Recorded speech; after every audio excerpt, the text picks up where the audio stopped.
Hello, my dear kids. How are you all? I hope that you all are fit and fine. Dear kids, today I am going to explain you GK chapter number 21 Drops of Life. So let's begin the chapter, page number 29. Chapter number 21 Drops of Life. Small changes can make a big difference. Here are some ways you can do your bit. Kids, छोटे छोटे से जो changes होते हैं उससे हम बहुत ही बड़ा उसका इफेक्ट ला सकते हैं, राइट। छोटी छोटी चीज़ों की केयर लेने से हम बड़े बड़े डिफरेंसेस ला सकते हैं, बड़े बड़े से चेंजेस कर सकते हैं। Like turn off the tap.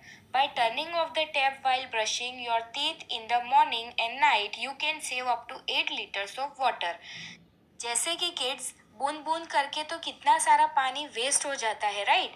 तो अगर वो बूंद को हम सेव कर ले तो बहुत सारा पानी हमारे फ्यूचर के लिए हम बचा सकते हैं। जैसे कि आप जब ब्रश करते हो दिन में या रात में, तब आपको क्या करना है कि ब्रशिंग करते समय आपको टैप को मतलब नल को बंद कर देना है। तो आप सोचो कि आप 8 लीटर जितना पानी सेव कर लेते हो। Yes, 8 liters of water you can save by turning off the tap while brushing. Now kids, fix that leak. If your toilet has a leak, you could be washing away about 200 liters of water every day. अब जैसे कि pipes वगैरह leak होते हैं, right, leakage होता है, तो ऐसे में 200 लीटर जितना पानी जो है वो हर रोज वेस्ट हो जाता है।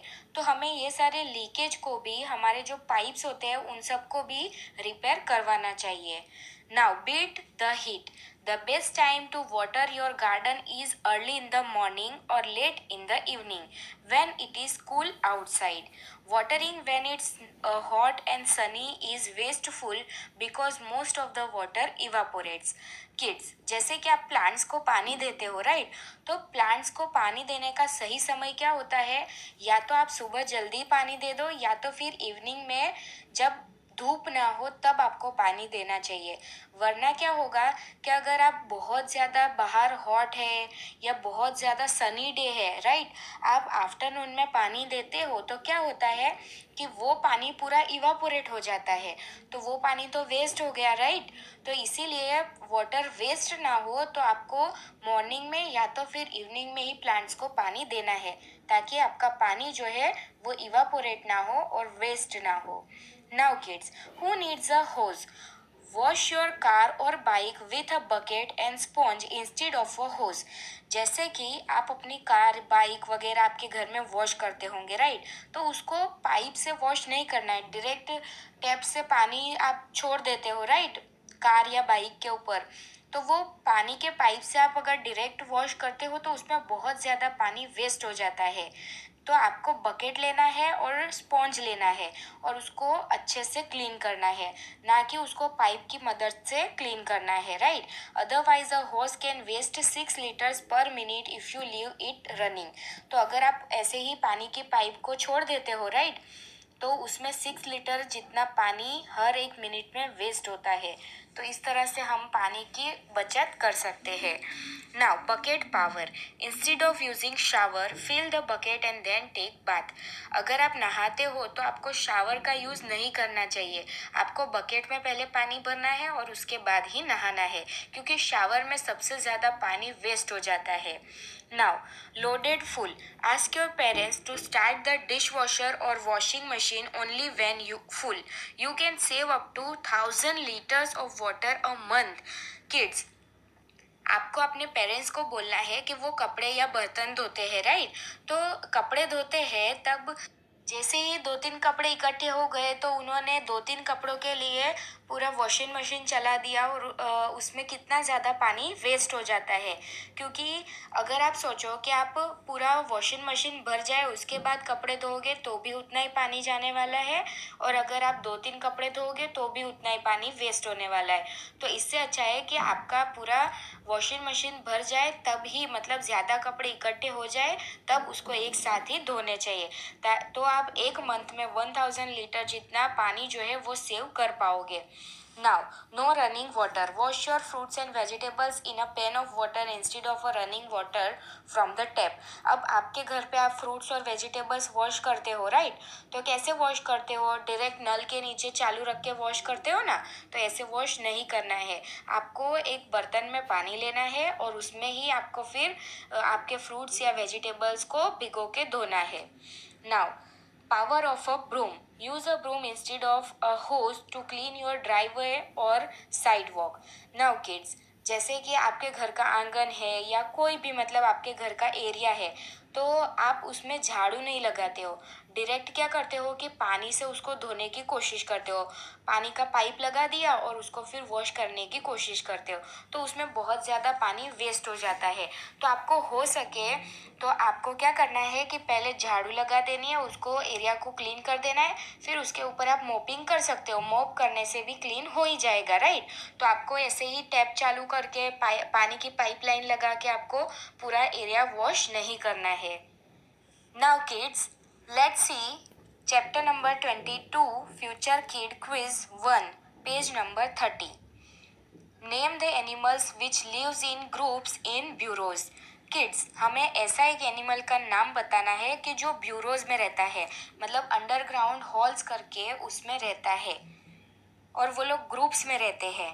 तो ऐसा कौन सा एनिमल है? मीरकैट्स। मीरकैट्स जो है वो ब्यूरोज में ग्रुप में रहते हैं।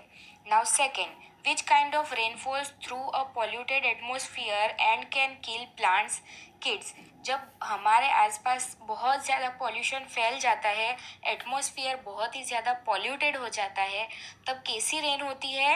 यस, एसिड रेन होती है। और एसिड रेन प्लांट्स को भी मार देती है। एसिड रेन से प्लांट्स भी मर जाते हैं। तो आंसर इज एसिड रेन।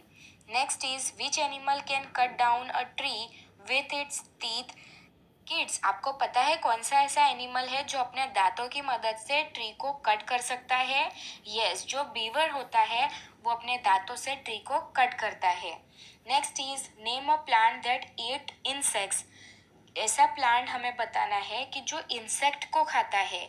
तो यस, जो वीनस फ्लाई ट्रैप है, मैंने आपको साइंस में भी चैप्टर में एक्सप्लेन किया था ना, जो वीनस फ्लाई ट्रैप होता है वो इंसेक्ट को खाता है। तो answer is Venus fly trap. Now next is which food is known as complete food. कौन से फूड को कंप्लीट फूड कहा जाता है?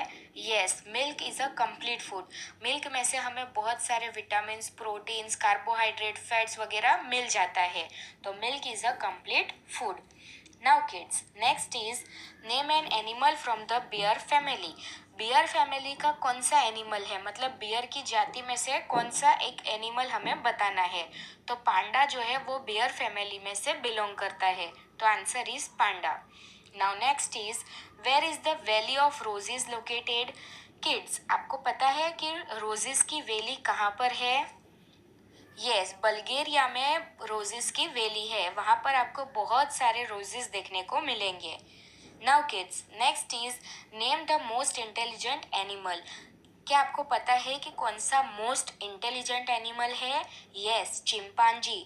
चिंपांजी जो है वो बहुत ही ज्यादा इंटेलिजेंट होता है। Next is name an animal having 3 toes on each foot. आपको एक ऐसा एनिमल बताना है कि जिसके एक फुट में 3 toes होते हैं, मतलब 3 पंजे होते हैं। एक पैर में 3 पंजे होते हैं। तो राइनोसिरोस जो है उनके एक पैर में 3 पंजे होते हैं। Now next is suggest a way to save energy. Kids, अगर आपको एनर्जी सेव करनी है तो आप कैसे सेव करोगे? Yes, using CFL and LED bulbs. आपको CFL और LED बल्ब्स का यूज करना है, राइट? अब तो हम सबके घर में मोस्टली CFL और LED बल्ब्स ही होते हैं, जिससे हम बहुत सारी एनर्जी को सेव कर लेते हैं। Now kids, our next topic is chapter number 23 review and assess page number 31. Let's see, यहाँ पर आपको जो राइट आंसर है उसके ऊपर टिक करना है। Let's see the first question. Violent and destructive funnel shaped column of rotating wind is a dash. Kids, जो बहुत ही ज़्यादा वायलेंट होती है, जो विनाशक फनेल शेप की कॉलम होती है, जो रोटेटिंग विंड होती है उसको क्या कहा जाता है? यस, उसको टॉर्नेडो कहा जाता है। आपने फनल शेप की विंड देखी है ना, जो बहुत ही ज्यादा विनाशक होती है, वो पूरे घर के घर को भी उड़ाकर ले जाती है। तो answer is A option, tornado. Now second is the most healthy and natural sweetener is dash. सबसे हेल्दी और जो नेचुरली मीठा होता है वो क्या होता है? यस, हनी। हनी जो है वो सबसे हेल्दी है और वो नेचुरली मीठा होता है। तो answer is C option, honey. Now next question is which sea animal makes pearl? Yes kids, क्या आपको पता है कि कौन सा सी एनिमल है जो पर्ल्स बनाता है? Yes, oyster. ऑयस्टर जो है वो पर्ल्स को बनाता है। तो answer is B option, oyster. Now next question is the main food of a blue whale is dash. जो ब्लू व्हेल होती है वो सबसे ज्यादा क्या खाती है, उसका मेन फूड क्या है? ये krill, C option, krill. Whale जो है वो सबसे ज्यादा क्रिल को खाती है। तो answer is C option. Now next question is what does the giant panda eat? जो जायंट पांडा होता है वो क्या खाता है? यस, पांडा जो है वो बाम्बू खाता है। तो answer is A option, bamboo. Now kids, our next question is we can tell the age of the tree by counting the number of dash. Kids, कि आपको कैसे पता चलेगा कि कोई भी पर्टिकुलर ट्री की एज कितनी है? यस, उसकी जो ग्रोथ रिंग्स होती है उसको काउंट करने से आपको पता चलेगा कि वो ट्री की एज कितनी है। मतलब कोई भी ट्री का जो शूट होता है, राइट, तो वो शूट में आप शूट को ऐसे कट करोगे, राइट, तो वो शूट में उसकी ग्रोथ रिंग्स होती है। वो ग्रोथ रिंग काउंट करने से हमें पता चल जाएगा कि वो ट्री की एज कितनी है। तो answer is C option, growth ring. Now next is coral which are found under water are dash. Corals क्या होते हैं जो हमें अंडर वाटर मिलते हैं, वाटर में देखने को मिलते हैं? They are tiny living animals. Corals जो है वो छोटे छोटे लिविंग एनिमल्स है। तो answer is A option. Now next is coral reefs are made from dash. जो कोरल रीफ्स होती है वो किसकी बनी होती है? तो यस, कोरल रीफ्स जो है वो कैल्शियम कार्बोनेट की बनी होती है। तो answer is C option, calcium carbonate. Now kids, our next question is what is the molten rock exploded by a volcano during an eruption called? Kids, जब बहुत ही ज़्यादा जो रॉक में से मोल्टन वॉल्केनो निकलता है, राइट, जो बहुत ही ज़्यादा विनाशक होता है, तो उसको क्या कहा जाता है? यस, उसको हम लावा कहते हैं, राइट। तो answer is A option, lava. Molten lava कहा जाता है, right. Now next is which animal can weight up to 200 kg, almost double the largest dinosaur? Kids, आपको पता है कि ऐसा कौन सा एनिमल है जिसका वेट डायनासोर से भी 2 गुना ज्यादा होता है? 200 kg जितना वेट होता है। यस, वेल, ब्लू वेल आपने देखी है किड्स? ब्लू वेल का वेट जो है वो 200 kg तक होता है। तो answer is B option, blue well.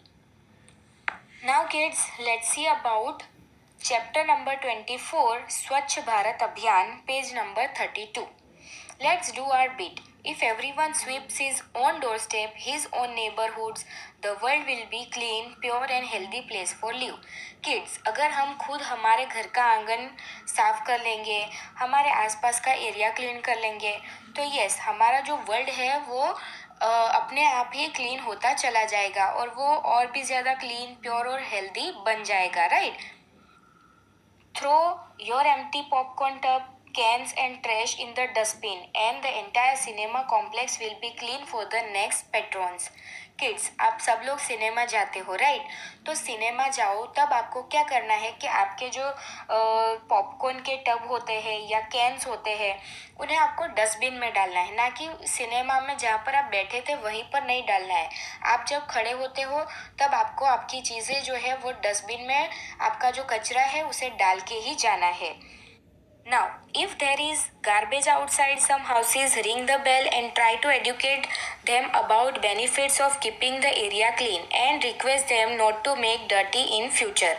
अगर आप अपने आसपास या अपने कहीं पर भी रास्ते में आप आते वक्त देखते हो कि कहीं पर कचरा गिरा हुआ है, तो वो लोगों को जाके बोलो कि उनके घर का जो आसपास का एरिया है उन्हें क्लीन रखो और उन्हें क्लीनलीनेस के बारे में और भी ज़्यादा एजुकेट करो और उन्हें रिक्वेस्ट करो कि वो फ्यूचर में अपने आसपास का एरिया गंदा ना करें। तो इस तरह से हम सबको एजुकेट करके भी, लोगों को नॉलेज पहुंचा के भी हम अपने वर्ल्ड को क्लीन कर सकते हैं। Now identify old stationery, old paper, books, old furniture, unusable computers etcetera. Instead of selling it off, try to give it to someone needy who might be able to use this items. Now kids, आप सबकी पुरानी books होंगी, last year की books होगी, आपके कपड़े होंगे, आपकी कोई चीज़ें होगी, राइट? तो उन्हें बेचने के बजाय आप जिनको ज़रूरत है उन्हें दे दो ताकि वो उनका फ्यूचर में यूज़ कर सके, राइट? अभी आपको तो उसकी ज़रूरत नहीं है तो आप उसको फेंक देते हो या आप उसको सेल कर देते हो। तो इससे अच्छा है कि उन ज़रूरतमंद लोगों को ये चीज़ें आप प्रोवाइड करो। Now kids, next is keep sufficient dustbin in your surroundings so that people don't throw things on the ground and litter. Don't forget to keep dustbins in toilet. Try to put polybags in dustbin to keep it clean. Put posters and educate people to throw garbage in dustbin only. Kids, आपके आसपास हो सके उतने ज़्यादा dustbin रखो, right? ताकि लोग कचरा कहाँ पर डालें, बीन्स में ही डालें। और लोगों को एजुकेट भी करो और साथ में टॉयलेट में भी आपको डस्टबिन रखने हैं और अगर डस्टबिन में भी आपको पॉली बैग्स रखनी है ताकि क्या होगा कि आपका डस्टबिन भी गंदा ना हो और लोग जो है वो इधर उधर कचरा ना डाले, डस्टबिन में ही कचरा डाले। Make it compulsory for all street food vendors to keep dustbins. और आपके आसपास बहुत सारे फूड वेंडर्स होंगे, राइट? जहाँ पर बहुत सारी खाने पीने की स्टॉल होंगी, तो वहाँ पर उनको भी हम एजुकेट करेंगे कि वो वहाँ पर डस्टबिन रखे ताकि उनके आसपास का एरिया भी क्लीन रहे और अपना सराउंडिंग्स भी क्लीन रहे। तो इसीलिए जो आपके वेंडर्स है, जो लोग ठेला लगाते हैं, राइट, जो लोगों के स्टॉल है, उनके वहाँ भी डस्टबिन होने चाहिए। तो इस तरह से हम अपने देश को ही नहीं पूरे वर्ल्ड को क्लीन कर सकते हैं, right? So kids, got it all of you? सबको समझ आया? तो आपको जो चूज द करेक्ट ऑप्शन है एमसीक्यू, वो आपको आपकी टेक्स्ट बुक में कंप्लीट कर देने हैं पीडीएफ में से। Thank you for watching. Stay home, stay safe, bye.